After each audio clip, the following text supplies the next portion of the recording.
ជាកំរសនិកត្រពុំបានតោកយ៉ាលំបាកប្រែប្រប្រយោជន៍ដល់សពសិទ្ធអនុមោទនីអ៊ីទាំងវោបញ្ញังញាតិណងហោតោ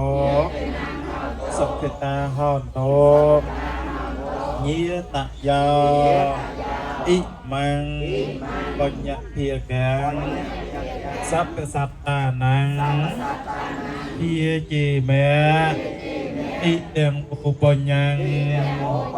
និព្វានាសាបច្ចយោហោតោដោយពុទ្ធបូជានេះសូមឲ្យខ្ញុំប្រកាសណាទាំងឡាយបានឈ្នះអស់នៅមាសត្រូវទាំងខាងក្នុងទាំងខាងក្រៅសូមបានសម្រេចនៅសេចក្តីសុខ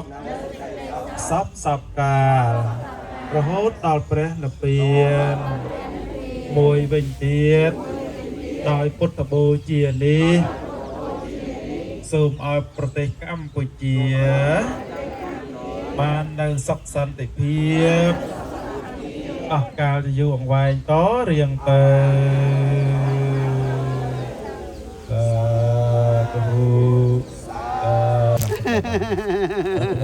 តោដែលក្នុងពុទ្ធសករាជ2062ឆ្នាំ2500ពុទ្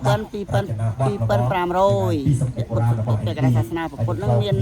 អ្នកប្រាជ្ញទាំងឡាយមកប្រជុំនៅទីនេះហើយជាបានសូត្រយន្តោហើយជាសួននេះបានថាបាបនេះនឹងបានសន្មតថាជាសួនយន្តោចាថ្ងៃនេះជាសួន